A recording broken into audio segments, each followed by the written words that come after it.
ETF index mutual funds నేర్చుకుని stock మార్కెట్లో రాణించాలనుకుంటున్నారా? వెంటనే ఈ నెంబర్కి కాల్ చేయండి.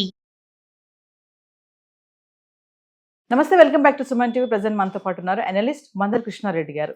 నమస్తే సార్. నమస్తే అమ్మా. సార్, ఎక్కడో యుద్ధం జరుగుతుంటే అక్కడ బాంబులు వర్షం పడుతుంది, అక్కడ చాలా మంది చనిపోతున్నారు, చాలా విపరీతమైనటువంటి చర్యలు జరుగుతున్నాయని మనం మాట్లాడుకుంటున్నాం.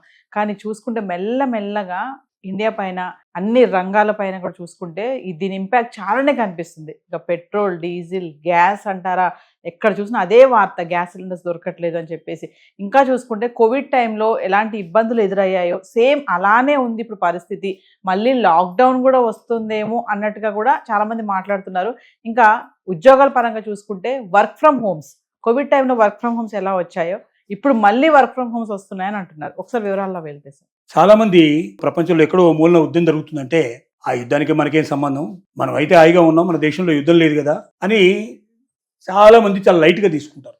కానీ ఎక్కడో యుద్ధం జరిగితే అది మన ఒంటిట్లో కనపడే అవకాశం ఉంది, దాని ఫలితాలు కనబడుతుంది కూడా. దానికి ఉదాహరణగా ఇప్పుడు అమెరికా, ఇజ్రాయెల్, ఇరాన్ల మధ్య జరుగుతున్న యుద్ధం ఏతుందో ఆ యుద్ధంలో హర్ముజ్ జలసంధిని పూర్తిగా మూసేయడం జరిగింది.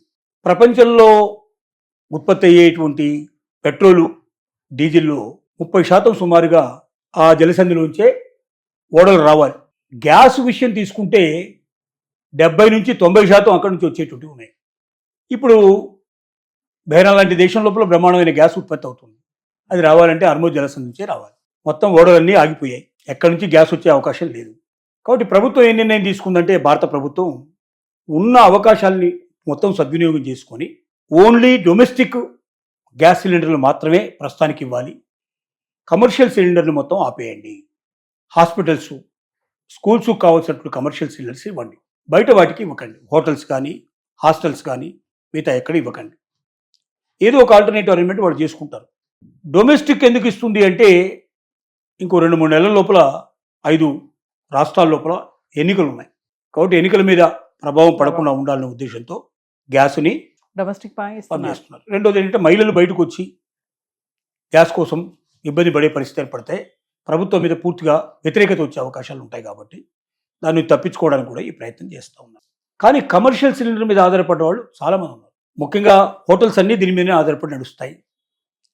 బయట ఏ రకమైన తిను పదార్థాలు తయారు చేసేవాడైనా కమర్షియల్ సిలిండర్లు పెట్టుకొని నడుపుకోవాలి.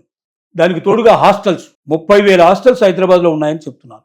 ఈ 30,000 హాస్టల్స్లో ఎంతమంది ఉండొచ్చు? సుమారుగా లక్షల మంది ఉంటారు. ముఖ్యంగా ఐటీలో పనిచేసే వాళ్ళు ఎక్కువ మంది పీజీ హాస్టల్స్లో ఉన్నవాళ్ళు చాలా మంది. వీళ్ళందరికీ ఇప్పుడు కమర్షియల్ సిలిండర్స్ లేకపోవడం వల్ల వంట వండే అవకాశాలు లేవు. ఇప్పటికే చాలా హోటల్స్ లోపల బయట దొరికే వాటిలో కూడా చాలా ఐటమ్స్ తీసేశారు. ఏదో నామమాత్రంగా 2, 3, 4 ఐటమ్స్ నడపడానికి ప్రయత్నం చేస్తున్నారు. వాళ్ళు బయట రోడ్ల మీద కట్టెల పొయ్యిలు పెట్టుకొని దానికి వచ్చేదాన్ని 1-2 పదార్థాలు మాత్రం తయారు చేసి ఏదో బతకడానికి అన్నం, ఒక కూర లేదా బిర్యానీ లాంటిది ఒకటే డైరెక్ట్గా చేసేసి ఇచ్చేయడానికి ప్రయత్నం చేస్తూ ఉన్నారు. అది కూడా అన్ని చోట్ల కాదు, కొన్ని మాత్రమే అవకాశం ఉన్నవాళ్ళు మాత్రమే చేస్తున్నారు. ఇప్పుడు ఐటీ కంపెనీలకు పీజీ హాస్టల్స్లో ఉండే వచ్చేవాళ్ళంతా, ఆయా మా దగ్గర మాకు భోజనం లేదు, మీ క్యాంటీన్స్లో పెడతామంటే అక్కడే వచ్చి తింటామంటున్నారు. అక్కడ కూడా కమర్షియల్ సిలిండర్సే వాడాయి. వాళ్ళు కూడా అక్కడ చేయలేని పరిస్థితిలో చేతులు ఎత్తేసారు. మరి ఎంప్లాయీస్ లేకుండా పని ఎట్లా జరుగుతుంది?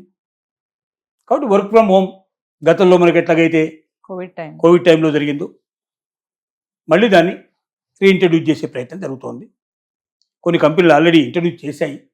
ఇది ఎన్ని రోజులు జరుగుతుంది అంటే, సిలిండర్ల కొరత తీరేదాకా ఇది జరిగే అవకాశం ఉంది.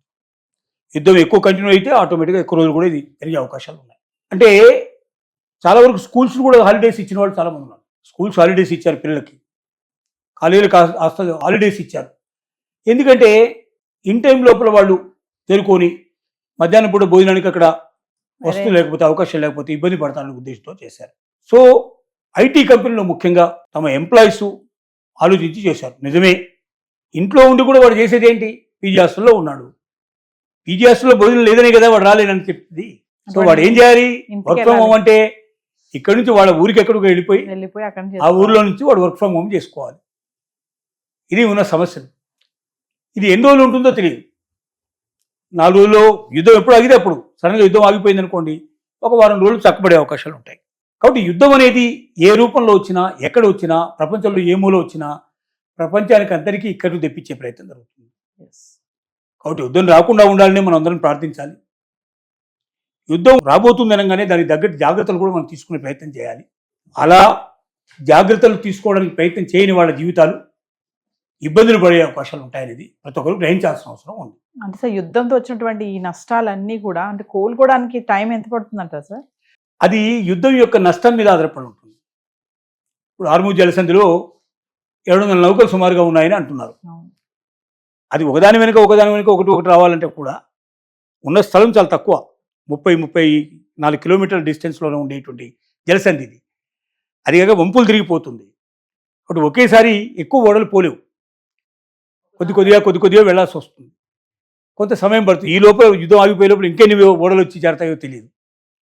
సో కాబట్టి ఇవన్నీ కూడా యుద్ధం ఎంతకాలం జరుగుతుందని, యుద్ధం సుదీర్ఘంగా జరిగితే ఆటోమేటిక్గా దాని నుంచి కోలుకోవడానికి కూడా ఎక్కువ టైం పడుతుంది. యుద్ధం తొందరగా పూర్తవుతే తొందరగా కోలుకునే అవకాశాలు ఉంటాయి. అది తర్వాత మనం పెట్టిన ఆర్డర్స్ ఎంతవరకు ఉన్నాయి, మనం రిసీవ్ చేసుకునేది ఎట్లా ఉంటుంది, వీటన్నిటి మీద ఆధారపడి ఉంటుంది. డబ్బులు ముందే కట్టి ఉన్నామా లేదా, యుద్ధం అయిపోయిన తర్వాత కట్టడం మొదలు పెడితే మళ్ళీ అక్కడి నుంచి రావడానికి చాలా టైం పడుతుంది. ప్రభుత్వాలు తీసుకునే జాగ్రత్తల మీద కూడా ఆధారపడి ఉంటాయి ఇవన్నీ కూడా. ఒక ఇంట్లో మనం ఎన్ని జాగ్రత్తలు తీసుకోవాలో ప్రభుత్వాలు కూడా అంతకన్నా ఎక్కువ జాగ్రత్తలు తీసుకోవాలి. అప్పుడే దేశం సుభిక్షంగా ఉండే అవకాశాలు ఉంటాయి. సో ఏదేమైనా వార్ ఎఫెక్ట్ మాత్రం బాగానే ఇంపాక్ట్ చూపించింది అనుకోవచ్చు 100%. అన్ని రంగాల. ఇంకా మన దగ్గర పెట్రోల్ డీజిల్ ధరలు పెంచలేదు కాబట్టి మనకు పెట్రోలియం ప్రొడక్ట్స్ మీద ఎక్కువగా దాని ఎఫెక్ట్ కనపడలేదు. కానీ చాలా దేశాల్లో ఇండియన్ కరెన్సీతో పోలిస్తే 300, 500, 1000 రూపాయల దాకా కూడా పోయినవి ఉన్నాయి. 1 లీటర్ పెట్రోల్, 1 లీటర్ డీజిల్ అంత కాస్ట్ అవుతుంది. మరి ఇంపాక్ట్ బాగా పడుతున్నట్టే లెక్క కదా. ఒక్కటే కాదు, ఎగుమతులు మొత్తం ఆగిపోయినాయి, దిగుమతులు వేరే కూడా ఆగిపోయినాయి, వంట నూనెల రేట్లు పెరిగిపోయినాయి, పప్పుల రేట్లు పెరిగిపోతాయి, ప్రతి ఒక్కటి. కాబట్టి యుద్ధం అనేది ఒక ప్రాంతంలో ఒకదానికి మాత్రమే పరిమితం కాదు. ఎక్కడ ఏ విషయంలో ఏ ప్రాబ్లం వస్తుందో మనకు తెలియని పరిస్థితి. ప్రయాణాలు మొత్తం ఆగిపోయినాయి, టూరిస్టులు అంతా ఎక్కడ పడితే అక్కడ ఆగిపోయారు. ప్రతి ఆందోళన, బాధ, భయం, ఇట్లాంటి రకరకాలు ఉన్నాయి దీంట్లో. సో యుద్ధం రాకుండా ఉండాలనే మనం అందరం ప్రార్థన చేయాలి. యుద్ధం వచ్చే ముందర మనం జాగ్రత్తలు తీసుకొని, యుద్ధం వస్తుందని ముందుగా ప్రకటిస్తే మనం తిరిగి వెళ్ళి టూరిజానికి వెళ్దాం అనే ప్లాన్ మనం చేసుకోకూడదు. యుద్ధ వాతావరణం కనపడంగానే మనం ఆగిపోవాలి. ఇలాంటి జాగ్రత్తలను మనం తీసుకోవాలి.